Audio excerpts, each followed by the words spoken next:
আমি তো নিজে তাকায় দেখলাম জীবন ভর যত নামাজ পড়লাম আসলে নামাজের মতো নামাজ পড়তে পারি নাই। যেই নামাজে সাহাবায়ে কেরাম মাওলার সাথে দিদার হয়ে যাইত ওই রকম একটা সেজদা আজ পর্যন্ত দিতে পারি নাই। যেইভাবে তেলাওয়াত করলে আমার আল্লাহ খুশি ওইভাবে কোরআনটা তেলাওয়াত করতে পারি নাই। জীবনে মোনাজাত কত দিলাম, কলিজা ফাটা কান্না দিয়ে আমার মাওলার জন্য মোনাজাত দিতে পারি নাই। কারণ কাঠগড়ায় দাঁড়াইলে জাহান্নামে না গিয়া জান্নাত পাওয়া যাবে না। কারণ হিসাবের কাঠগড়া বড় কঠিন হবে। একদিকে জাহান্নামের আওয়াজ শুরু হয়ে যাবে, একদিকে সূর্যের গরমের তাপ শুরু হয়ে যাবে, একদিকে আল্লাহ রাগান্বিত আওয়াজ দিয়ে আওয়াজ দিতে থাকবেন। এমন অবস্থায় হাসরের ময়দানটা থরথর করে কাঁপতে থাকবে, গুনাহগারগুলো লাফানো থাকবে, চোখের পানি পড়বে, রক্ত পড়বে। আম্মা জান আয়েশা বলেন, দেখি নবী ঘরের মধ্যে বসে বসে গুনগুন করে কান্না করেন। আমি জিজ্ঞাসা করলাম, নবী আপনি কাঁদেন কেন? কি কারণে কাঁদেন?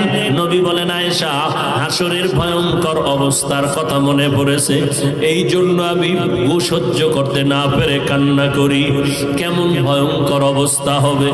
নবী বলেন, আয়েশা ওই হাসরের ময়দানে সমস্ত মানুষ, নবী সাহাবী সবাই উলঙ্গ দাঁড়াবে, নারী পুরুষরা উলঙ্গ দাঁড়ায় যাবে।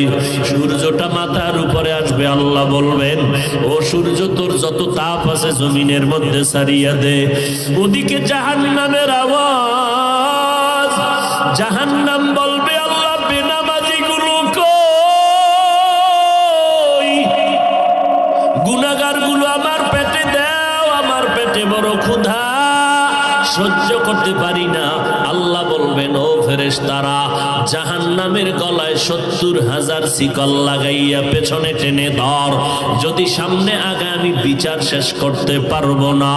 ওদিকে আমার আল্লাহ বিচার শুরু করার আগে কঠিন এক হুঙ্কার দিবেন, লিমানিল মুলকুল ইয়াউম লিল্লাহিল ওয়াহিদিল কাহ্হার। মদিনার নবী বলেন, আয়েশা এমত অবস্থায় সূর্যের গরমে জমিনটা হয়ে যাবে তামা, জাহান্নামের আওয়াজ, অপরদিকে আবার আল্লাহ পাকের কুদরতের রাগান্বিত আওয়াজ। এই অবস্থায় নবীরা পর্যন্ত গুনাহ নাই, তারাও নাফসি নাফসি বলে কান্না শুরু করবেন আর বলবেন, আল্লাহ আমাকে বাঁচান। উম্মতের কথা কোন নবীর মনেই থাকবে না, নিজেকে বাঁচানোর জন্য কানবেন। ঈসা নবী কানবেন, মুসা নবী কান্না করবেন, ইব্রাহিম নবী কান্না করবেন। আম্মা জান আয়েশা বলেন, নবী আপনি তো দো জাহানের সরদার, ওই কঠিন সময় আপনি কি করবেন? নবী বলেন, আয়েশা ওই সময় আমি নাফসি নাফসি বলে কাঁদবো না, আমি আমার উম্মতের জন্য মাকামে মাহমুদ সিজদায় পড়ে কাঁদবো আর বলবো, আল্লাহ আমার উম্মত গুলো বাঁচাও, আমার একটা উম্মত যেন জাহান্নামে না যায়। আল্লাহ বলবে, নবী আপনি কাঁদবেন না, আমি আপনার উম্মত গুলো জাহান্নামে দিব না, আপনি বাছাই করে করে উম্মত গুলো জান্নাতের দরওয়াজার দিকে নিয়ে যান। আম্মা জানকে নবী বলেন, আমি বাছাই করে উম্মত গুলো জান্নাতের দিকে নিব। আম্মা জান বলেন, কোটি সহস্র কোটি মানুষের মধ্যে চিনবেন কিভাবে আপনার উম্মত কারা? নবী চোখের পানি ছেড়ে বলেন, আয়েশা ওই কঠিন মুসিবতের সময় হাজারো কোটি মানুষের ভেতরে আমার যারা খাস উম্মত দুনিয়াতে 5 বেলা রোজা বানাইয়া নামাজের সেজদা দিয়েছে, হাসরের কঠিন সময় আমি দেখব ওই আশিকদের অজুর অঙ্গগুলো নূরের আলোতে ঝলমল করতে থাকবে।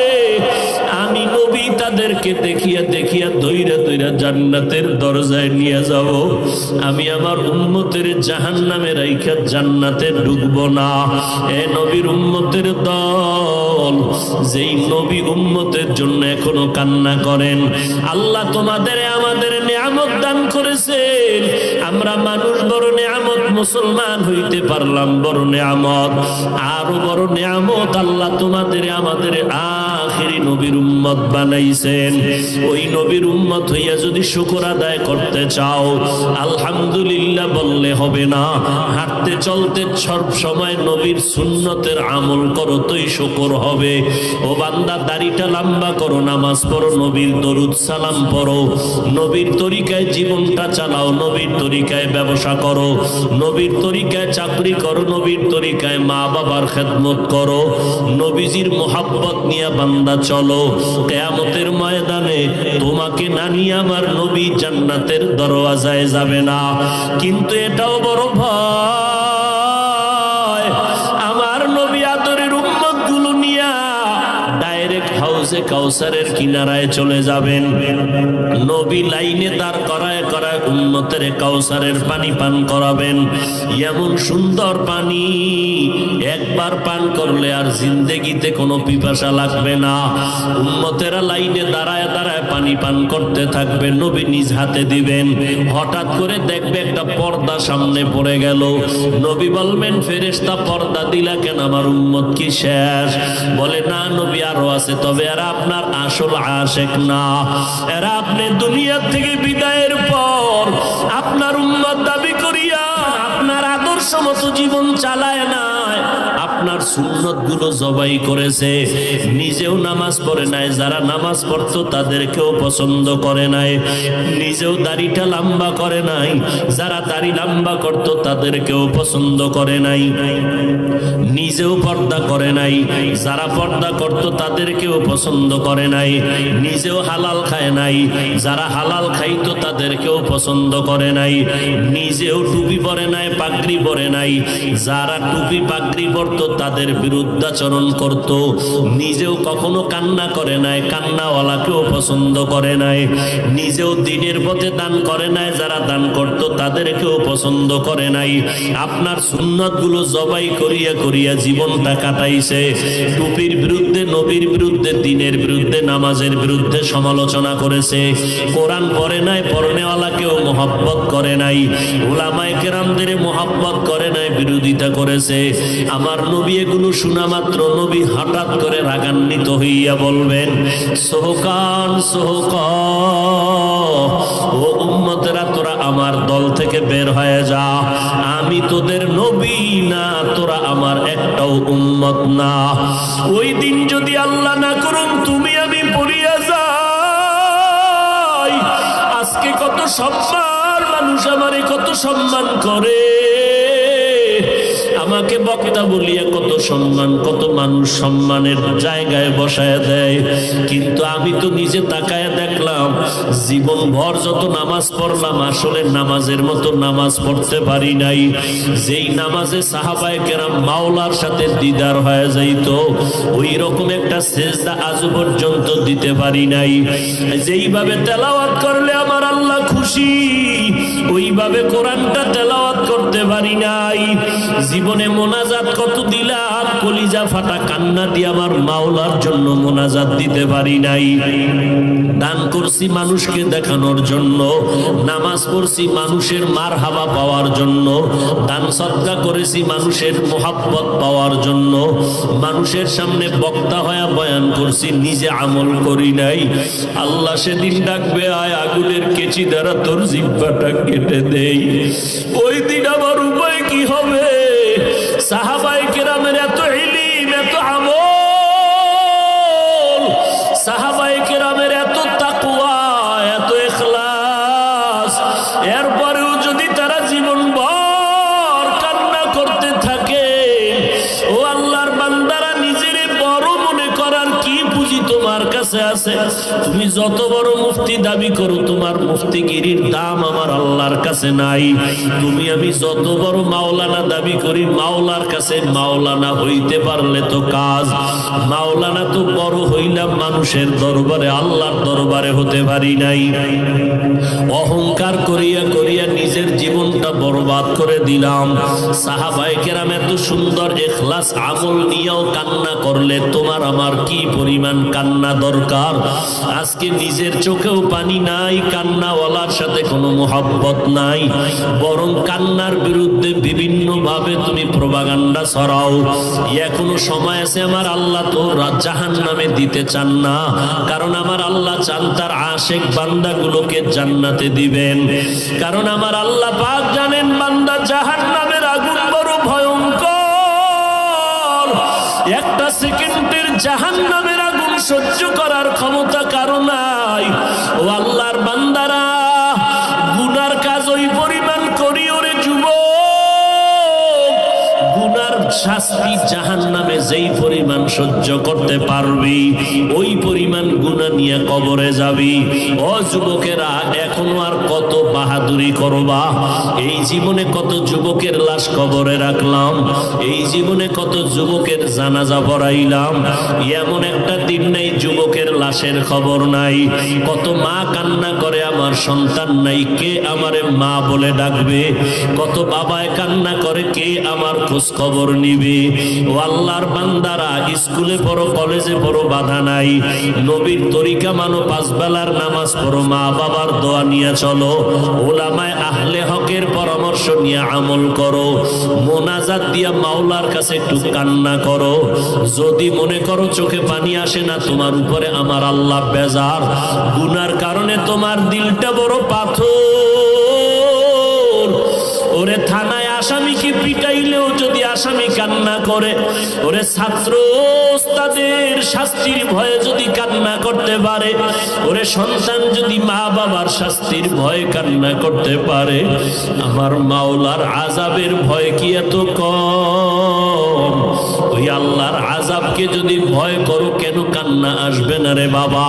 তোমার কপাল বড় খারাপ, ডানে বামে যদি কোনো কান্নাওয়ালা কাউকে পাও, হাতটা বাড়াইয়া দোয়া নিতে থাকো, আর মা বাবার থেকে দোয়া নাও, চোখের পানি তোমার চলে আসবে। ভোর রাত্রে আমার মাওলাকে একটু মহব্বতে ডাক দিও, দেখবা চোখের পানি আসা শুরু হয়ে যাবে। নিজের হিসাব মিলাও, অন্যের হিসাব মিলায়া লাভ হবে না রে বাবা। যেদিন মরণ আসবে, কে বক্তা, কে শ্রোতা, কে ডাক্তার, কে মুফতি, কোনো ভেদাভেদ নাই। নিজের গায়ের গেঞ্জি কাটিয়া সাদা তিনটা কাফনে প্যাকেট বানাইয়া ওই অন্ধকার কবরে নিয়ে যাবে। কে মুফতি, কে মাওলানা, কে ধনী, কে গরিব, কে ডাক্তার, কে রোগী, কোনো ভেদাভেদ নাই। ওই অন্ধকার কবরে তোমাকে আমাকে আপনজনেরা রাখিয়া পাড়াইয়া পাড়াইয়া মাটি দিয়া সবাই চলে যাবে। ওই কবরে তিনটা প্রশ্ন করা হবে, রবের পরিচয় দাও, ধর্মের পরিচয় দাও, রহমাতুল লিল আলামিনের পরিচয় দাও। ওই জায়গায় কিন্তু জিজ্ঞাসা করা হবে না তুমি কি পরিমাণ এলেমওয়ালা, টাকাওয়ালা। অতএব এই তিনটা প্রশ্নের যারা জবাব দিবে তাদের কবর হবে জান্নাতের বাগান, আর যারা জবাব দিতে পারবে না তাদের কবর হবে জাহান্নামের গর্ত। নবীজি বলেন যারা জবাব দিবে তাদের জন্য আল্লাহ জান্নাতের বিছানার ব্যবস্থা করবেন, আর যারা জবাব দিতে পারবো না আল্লাহ তাআলার অর্ডার হবে জাহান্নামের বিছানাটা কবরে দিয়া দাও। আল্লাহ বলবে, ও কবরের মাটি, জাহান্নামের ধয়, জাহান্নামী আসামিকে ধর। ও মাটি দুই পার্শ্ব থেকে জোরে জোরে চাপ দাও। একটা মশার কামড় সহ্য করতে পারি না, কবরের চাপ কেমন করে সহ্য করবো রে বাবা? ও যুবকেরা, স্কুলে পড়ো, কলেজে পড়ো, চাকরি করো, ব্যবসা করো, বাধা নাই। মা বাবার দোয়া নিয়ে, আলেমদের দোয়া নিয়ে সামনে আগাও, নামাজ ছাড়িও না, দাড়ি কাটিও না। ডাক্তার হও তবে আদর্শবান ডাক্তার হইও, ইঞ্জিনিয়ার হও তবে ইঞ্জিনিয়ার আদর্শবান হইও। মা বাবার দোয়া নিয়ে পাঁচ বেলার নামাজ পড়ো, দেখবা কপাল খুলে যাবে। পিছনের গুনার জন্য তওবা করো, মরিয়া গেলে যাব আর কোনোদিন নামাজ ছাড়বো না, মা বাবাকে কষ্ট দিব না, ওলামায়ে আহলে হকের বিরুদ্ধাচরণ করব না, নবীর তরিকা নিয়ে চলবো, সন্তানগুলো নবীর তরিকায় চালাবো। তওবা করার যদি মাওলার মুহাব্বতে নিয়ত করতে পারো, এক ফোঁটা চোখের পানি যদি ছাড়িয়ে দিতে পারো, কান্না যদি না আসে নবী বলেন জাহান্নামের কথা যদি শুনে একটু চোখের পানি সারিয়া কান্দিও, আল্লাহর কাছে তওবা করে ক্ষমা চাইও। এক ফোঁটা চোখের পানি জাহান্নামের আগুনকে হারাম করিয়া দিবে। আল্লাহর কাছে অন্তর দিয়া ডাক দাও, দয়ার মালিক, এই ময়দানে আমার মতো গুনাহগার কেউ নাই। আয় আল্লাহ, শয়তানের ধোঁকায় পড়ে গুনাহ করেছি, আর গুনাহ করব না। নামাজ ছাড়বো না, বেপরদায় চলবো না, দাড়ি কাটবো না। ও পর্দার আড়ালের মা বোনেরা, আপনারা নবীদের মা, সাহাবায়ে কেরামের মা, আউলিয়ায়ে কেরামের মা, হাফেজে কোরআনের মা, মনটা কি চায় না একটা ভালো সন্তানের মা হইয়া কবরে যাবেন? আপনার কবরের কিনারায় সন্তান কোরআন পড়িয়া দোয়া করবে।